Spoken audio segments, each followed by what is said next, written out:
अस्सलाम वालेकुम दोस्तों, मैं हूं सईद अहमद फारूक अपने चैनल नंबर स्पीक्स की एक और एपिसोड के साथ आपकी खिदमत में हाजिर हूं। दोस्तों आज के एपिसोड में कुछ आपके बहुत सारे सवालात हैं जो मैं उन सवालों को जवाब देना चाहता हूं, क्योंकि हज एप्लीकेशंस कल 27 नवंबर से स्टार्ट हो गई। बहुत से लोग कंफ्यूज हैं, तो जो लोग हज की एप्लीकेशन दरख्वास्त देना चाहते हैं वही वीडियो कम्प्लीटली देख लें, ताकि उनके बहुत सारे सवालों का जवाब मिल जाए, ताकि आपको बैंक जाकर किसी भी परेशानी का सामना ना करना पड़े। और कुछ लोग जो हैं वो मिसगाइड कर रहे हैं हाजी साहिबान को, तो उनकी बातों में ध्यान नहीं देना, वो भी मैं तमाम बातें बताऊंगा। बट वीडियो स्टार्ट करने से पहले आपसे सिर्फ इतनी सी रिक्वेस्ट है कि अगर आप हज और उम्रा से रिलेटेड लेटेस्ट इन्फॉर्मेशन से वाक़िफ़ रहना चाहते हैं तो नीचे दिए सब्सक्राइब के बटन पे अभी क्लिक कर लें। जी तो दोस्तों, सबसे पहले ताला से दुआ है कि जो लोग भी हज 2024 की सादत हासिल करना चाहते हैं, जो लोग ये वीडियो देख रहे हैं, ज़रूर वो हज की ख्वाहिश रखते होंगे, तो अल्लाह ताला उन सब के नसीब में एक मकबूल हज अता फ़रमाए। और आपने मुझे भी अपनी दुआओं में ज़रूर याद रखना है जब भी आप हज पर जाएँ इंशाल्लाह 2024 में। तो सबसे पहले बात कर लेते हैं कि कुछ बड़े अफसोस के साथ कहना पड़ता है, कुछ यूट्यूब चैनल्स हैं, नाम लेना अच्छा नहीं लगता, बट वो मिसगाइड कर रहे हैं बहुत से लोगों को कि अगर आप बड़े शहर से एप्लीकेशन जमा करवाएंगे तो आपको बेहतरीन फैसिलिटीज़ मिलेंगी, होटल बिल्कुल करीब मिलेगा, मकतब में आपको सी कैटेगरी मिलेगी और आपको कुर्बानी की बड़ी अच्छी फैसिलिटी मिलेगी, जहाज़ आपको बहुत अच्छा मिलेगा, आपको बड़ी अच्छी और फैसिलिटीज़ मिलेंगी। ऐसा कुछ नहीं है, ये सब हज के नाम पे झूठ बोल रहे हैं। आपने इनकी बातों में नहीं आना। जो बड़े शहरों में जो एक ही फैसिलिटी है, और वो भी सिर्फ़ और सिर्फ 2 शहरों के लिए है, number 1 Islamabad, number 2 is Karachi, इस साल के लिए। अगले साल में इंशाल्लाह हुकूमत ये चाह रही है कि हम बाकी शहरों की तरफ भी ये फैसिलिटी ले जाएँ। वो क्या फैसिलिटी है? वो सिर्फ़ और सिर्फ रोड टू मक्का की फैसिलिटी है, कि जिसमें इस्लामाबाद और कराची से के एयरपोर्ट से जो लोग जाएंगे उनकी इमिग्रेशन पाकिस्तान से ही हो जाएगी, और उनके बायोमेट्रिक वेरिफिकेशन, तस्वीरें, पासपोर्ट पे जो स्टैंप है, वो तमाम चीज़ें यहीं से ही पाकिस्तान से लग के चली जाएंगी। ये फैसिलिटी सिर्फ और सिर्फ इस्लामाबाद और कराची के एयरपोर्ट से जाने वालों के लिए है। बाकी किसी एयरपोर्ट पे, जो बाकी 8 शहर हैं, उनके किसी एयरपोर्ट पे अभी रोड टू मक्का की फैसिलिटी अवेलेबल नहीं है। नेक्स्ट ईयर 2025 में शायद ये फैसिलिटी पाकिस्तान के बाकी शहरों को भी मिल जाए। इसके अलावा अब आप क्या उन यूट्यूबर को कहा जाए कि वो कहते हैं कि जनाब आपको जहाज़ अच्छे मिलेंगे, क्या पीआईए जो है वो कौन से जहाज़ नए ख़रीद के उन लोगों को सवार करवा देगी? क्या उनको होटल जो है वो क्लॉक टावर में मिल जाएगा? क्या उनको मकतब की ए कैटेगरी मिल जाएगी? ऐसा कुछ नहीं है, ये सब झूठ बोल रहे हैं, इनकी बातों में ना आए।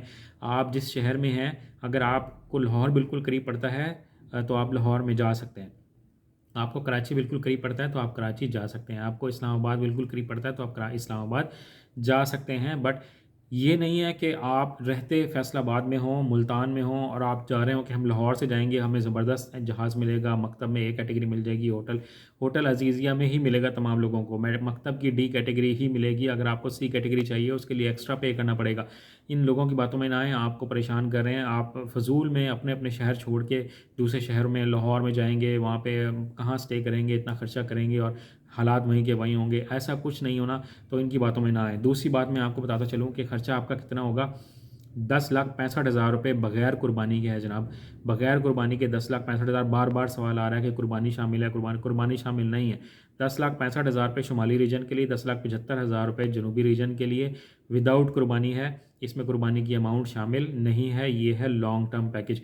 जो शॉर्ट पैकेज है उसकी अमाउंट 11,40,000 और 12 लाख है। तो उसमें भी ऐसा नहीं है कि आपको कोई बहुत ही आउटस्टैंडिंग फैसिलिटीज़ मिलेंगी, ऐसा बिल्कुल नहीं है। अब अगर कुर्बानी आपने इसमें शामिल करनी है तो 60,000 रुपये आपको देने पड़ेंगे, और तमाम अमाउंट जितने भी पैसे हैं वो ऑन हैंड, फर्स्ट हैंड आपको अभी के अभी जमा करवाने पड़ेंगे।